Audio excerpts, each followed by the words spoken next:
And welcome to the 21 Report being held at 21 Summit in Orlando, Florida. I'm Anthony Dream Johnson, your host today, special guest host of the 21 Report, president of the Manosphere, founder of 21 Studios, the 21 Convention, the 22 Convention, the Redman Group, and many other things. Today with me on the show is the one and only, basically the host of the show itself usually, Mr. George Bruno. Thanks, George. Thanks for coming out. Pleasure. This is my first time hosting the show. I'm really looking forward to it, to be in a different seat and got you in the hot seat. Yeah. So let's talk about the event. We just had 21 Summit for the first time ever. That was a 3-conference, 3-convention experience.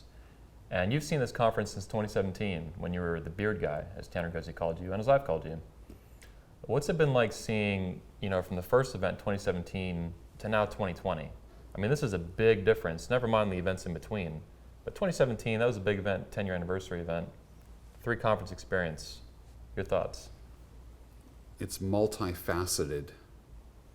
It's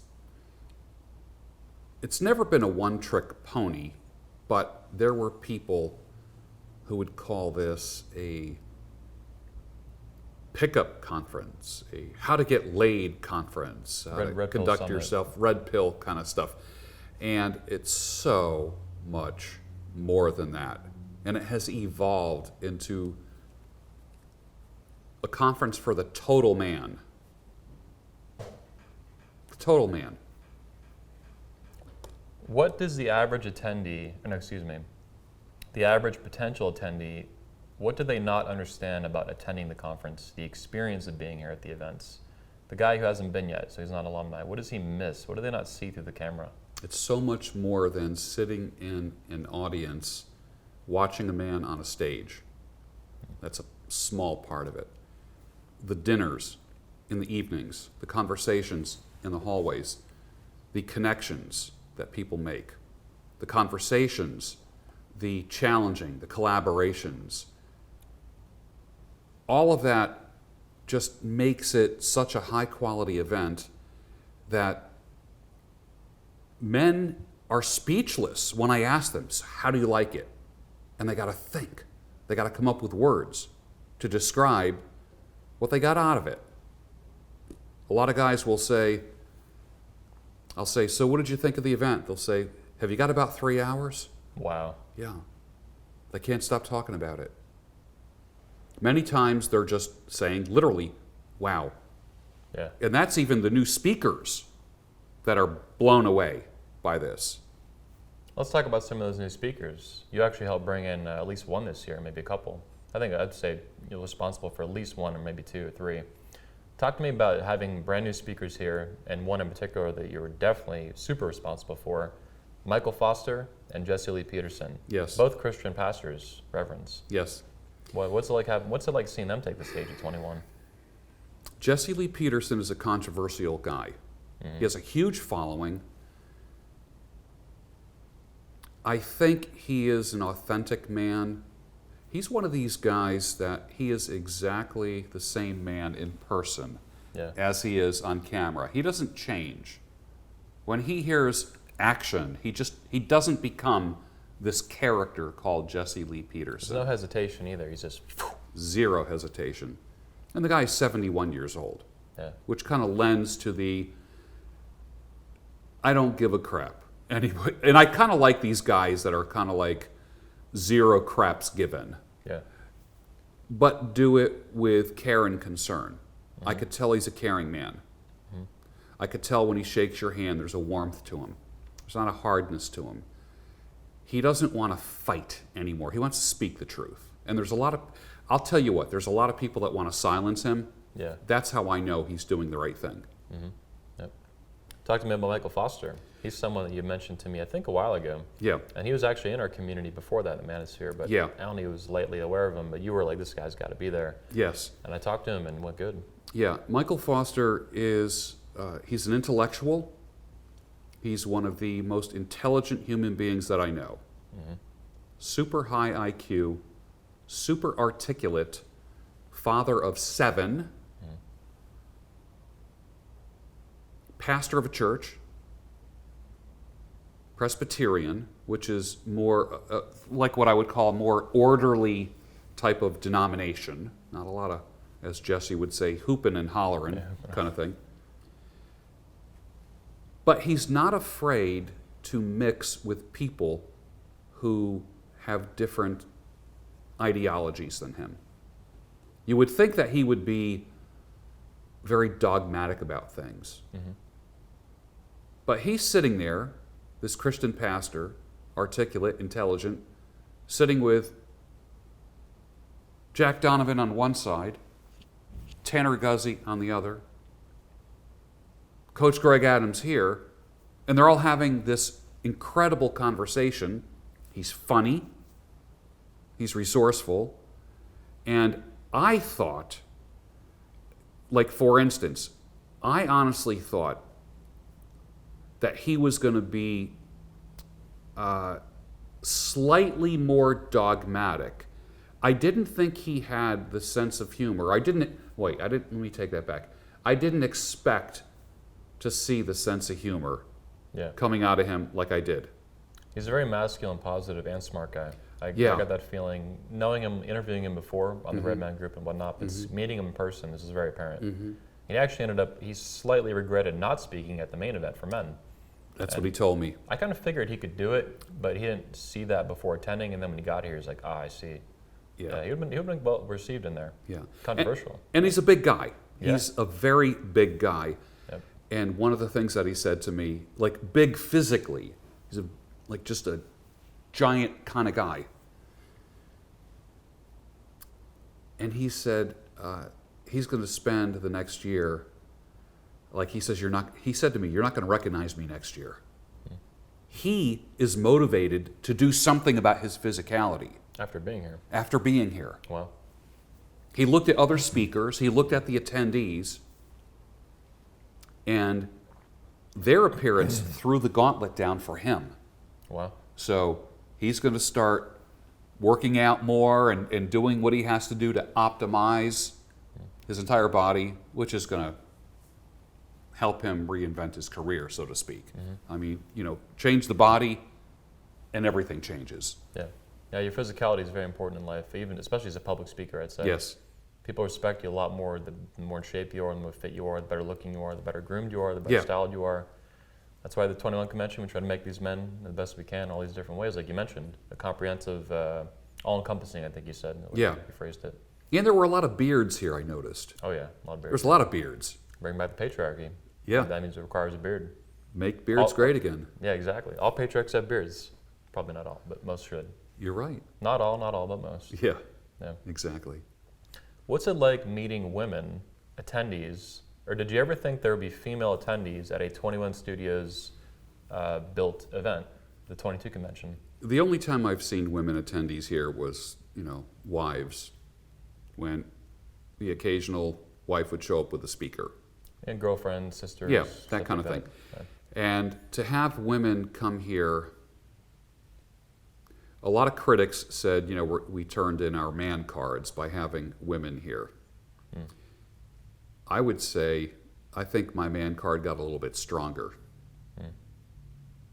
as a result of that. Because women, it took a risk for a woman to come here. They didn't know if it was going to be 4 days of men mocking women. Or getting yelled at. Yeah. And talking to them in the hallway, wow. Let's be clear, they were literally promised mansplaining, 100% mansplaining, the mansplaining event of the century, and that's what they got. But they weren't yelled at, they weren't mocked. Yeah. It was engaging and energetic. Yeah. Especially Jesse Lee Peterson, I'd say, was the most controversial. Yes, he was. Yeah, even Michael Foster, was like, holy, wow. Everyone's parent. And Steve the Dean was in there too. Yes, he was. Whoa. Everybody's parent, at least one parent, has said to a child sometime during the parenting, it's not what you say, but how you say it. And I don't think anyone changed their message. This was not red pill light. Yeah. This was not going easy on women because they're women. Yeah. The way we did it, I did not compromise my convictions at all. I did not go easy on women. But it was how I said it. Steve the Dean asked me, I introduced him at the 22 convention. Me and you were co-emceeing these events basically, a lot of them. Tanner and Zach handled the patriarch, but we had to kind of do the rest of them. But Steve actually asked me to, and I did introduce him as the bad cop. He's like, make sure you introduce me as the bad cop, good cop, and then I'm a bad cop for the women. And that's how his speech went. And it was very positive, still very good, but zero compromise, and it was very engaging and very direct. Yeah. Bad cop, kind of thing. Yeah. And I heard some of it. It was fun, a lot of fun. Yeah. Fun for the women and for him. It was a very, very good thing, very educational. Let's back up here a step. Make Women Great Again went super viral back December 31st, 2019, January 1st is when it really kicked off, right at the beginning of 2020. Talk about a wild year. I mean, even before COVID, it was already pretty wild. What were your thoughts, initial reactions and thoughts when that just took off? Not just as an alumni speaker, but just seeing American women react to that. Very polarizing, obviously. Some very pro, a lot not so much. Your reactions? It was so triggering for people who are very bold online. Being online makes people bold. There's people that say things on Twitter that would never say things to your face. It's fake toughness. Unbelievable. Unbelievable. I saw a lot of cursing going on. I saw a lot of, small dick energy, like all this nonsense. It was just nonsense. And projection. Yeah, Baby just dick. Ridiculous stuff. And I wasn't sure if you were going to be able to pull this off. I don't think anyone did. Everyone saw what was going on, and I thought, okay, is this a PR stunt? Seriously. Wow. Because you don't check with me to make sure things are okay before you do them. You do them. Mm-hmm. It's not like you sit there and meet with a bunch of advisors. Yeah. You announce what you're going to do, and then you do it. I believe in the dream. Yeah, and there's a lot of people that are sitting there scratching their heads, even in your inner circle, going, oh gosh, there goes Anthony again. Truth. It's Socrates has had that experience for a long time, since 2006. Yeah. Yep. I mean, you pulled off Poland last year. Mm-hmm. Holy cow. That was hard. Yeah. It was a great event. Mm-hmm. It was a great event. You pulled off Patriarch last year, the first one. Yep. We didn't know how that was going to go. And I had people attacking me. I had major, dropout speaker attacking the safety and reputation of the event. Yeah. Hotel almost sued him for that. Yeah. Saying it was unsafe to attend. These are major 4- or 5-star hotels. Yes. Crazy nonsense. Delusional garbage. But yeah, it was rough. I mean, the red pill community in particular was very triggered by patriarchy because they're not comfortable with fatherhood, a lot of them. We see that, we talk about that. A lot of them are very, and it's true enough, there are dangers, that we see in the, for men today, obviously, divorce to family custody and child custody and stuff. But I think that return, any kind of reverence or respect or inclusion, or inclusivity in the manosphere, for patriarchy, they just didn't want to hear it. And yeah, I'm really glad we got that done. It was hard, it was difficult. Yeah. When I was interviewing Tanner and his wife, I put her on the spot and I said, what do you think of the patriarchy? Yeah. Her answer blew me away. She says, I cherish the patriarchy. That was a perfect answer. Perfect. Yep. I could see that being a hat. Yeah. Cherish the patriarchy. Yeah, let's do it immediately. Yeah. Brian, boom. Amazing. Yes. Man. Let's sidestep here. Little tangent. You've been to, you're 61 years old? 60. 60, I'm sorry. Mm-hmm. Apologies. But you're older than me, basically. You're a different generation. Mm-hmm. You've been to many conferences, more than me. Yeah. I build them. Yeah. How does 21 Studios events, 22 Convention, 21 Convention, Patriarch Edition, how do our events compare to other conferences, professional conferences, Christian or trade shows, whatever? How does it compare to other events you've seen in your lifetime? The highlight of most conferences, association meetings, and things that I've attended in my career, literally hundreds of them, because I love going to these things and I went to a lot of them. The highlights were always what was going on stage. And then when people would leave the conference rooms, everyone was just quiet, going to the bathroom, getting a drink of water. There wasn't conversation going on in the hallways. There wasn't reactive, responsive conversations. And the value of this is, like I had said to somebody, there's the kind of speakers that fly in, speak, and then fly out. And the value of this for a new speaker is hang out with us for the full 4 days. You're really going to cheat yourself out of a real total experience here. When I look at like Jack Donovan, who did not go on any stage, who came here and said, it was great just being here as an attendee. Yeah. He didn't have to be on. And every time I turned a corner, had a group of guys around him. He was talking, he was sharing, and he was floating from one stage or one auditorium to another. And he loved it. Yeah. And he saw a different angle this time as an attendee, as an alumni. VIP attendee or a celebrity attendee, we'll call him. Yeah. Manosphere celebrity, yeah. Yes. I told him too a couple times that I thanked him for being here just as an attendee. He wasn't speaking. But it really shows it's action over words. I took it as a very big compliment, a serious compliment, for him to just want to be here. Yeah. He's not. We didn't. He's not paid to be here. He's just an attendee, right? He's just hanging out, enjoying the conference, enjoying the experience as an attendee, primarily anyway. Even though people were swarming him to get knowledge and whatnot. But yeah, it's a big compliment for someone to take time out of their life. He flew in from Seattle or whatever northwestern state he lives in, Oregon or whatever, near Portland, New Portland, right? Hashtag New Portland. Yeah. For him to fly here, it's a long flight. It's a long drive to the airport for him. It's a pain in the ass physically. Long flight, a lot of travel, days out of his life. He has a lot going on, busy dude, moving and stuff. He still came here, made it a priority. Didn't ask him to, he just did it. I think it was win-win because, he added value to the conference. Yep. Not from the stage, though, from the hallways. Yeah. Yep. And then I really think he got something out of it, too. I do. And he knew that. He knew he would. That's why he came. Yeah. It's. He loves to support the event. I believe that to the bone. That's why he speaks here so many times. But yeah, it's a big compliment. And he knows there's a lot of value in it. The networking, the experience. You don't know what's going to happen here. Never. All kinds of speeches and just amazing stuff, man. Content. We're changing the course of American history, I believe, slowly, bit by bit. Like the Guzzies were talking about, like the Brady Bunch, the Guzzi Bunch here, you interviewed on the show. When they leave their community out in Utah, in the Mormon community that they're part of, and their friends that are, I don't think all their friends are Mormon, but they leave, they're these dedicated couples and communities that have similar values to them. They get worried about the state of America and state of the West, and they should. Tanner calls it the wastelands. We live out in the wastelands. Elliot and me laugh about that, right? A lot of speakers do, because it's true. Culturally, it is like a wasteland. It's like Mad Max out there. Mm-hmm. But this event and the Manosphere itself and and 21 Convention and 21 Summit are really just a physical manifestation of the Manosphere. It's the only it's the longest running in the world by far, and the biggest Manosphere event physically it's ever been held. And we're doing that over and over and over again for 14 years.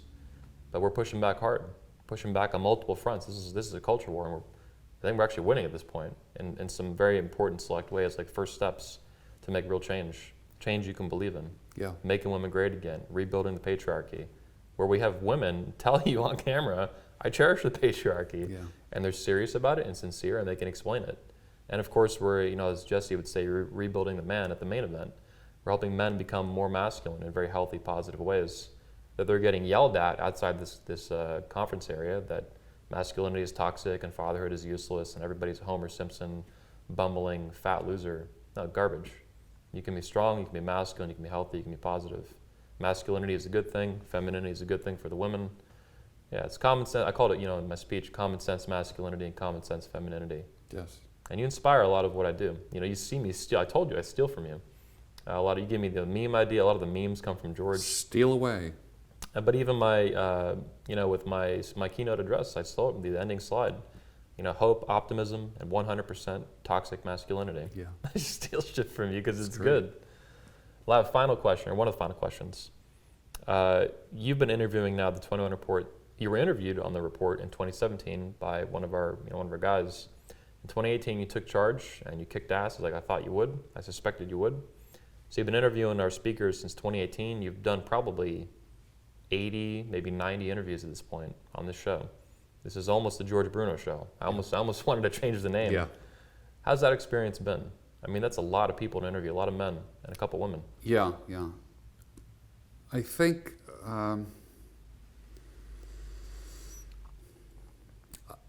I decided that I wanted to have a conversation with people and not really interview. I want viewers to feel like that they're eavesdropping on a conversation between friends.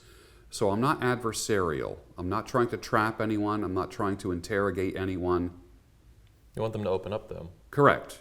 Get ideas out. And I like to befriend them. There's even if I get a chance to talk to somebody for an hour in the hallway, that still builds a little bit of a bridge to them. So by the time they sit in this chair, I feel like I'm talking with a friend. Mm-hmm. There are people who have been adversarial with me in the past, who I have interviewed. And I do believe that it's not my role to hammer them or belittle them. So I kill them with kindness. And I've done that with people who have been adversaries of this organization. Mm-hmm. And I will continue to kill them with kindness. Continue to do that. Sounds savage, brutal. It is. Yeah. It is. It's the opposite. Yeah, it's paradoxical. It's brutal in an effective way. Yeah, it is. Final question, and you can address the camera directly on this one, as I've seen you do this with so many speakers. What is your message to the Manosphere? What would you say to the Manosphere, and to guide it in the way that you think is positive and productive for the future? This is an opportunity to do that. What would you say to the Manosphere? You know, any part of it you want, the totality of it. What is your message to the Manosphere itself, the community of men and fathers? Good question. It's time to be an adult.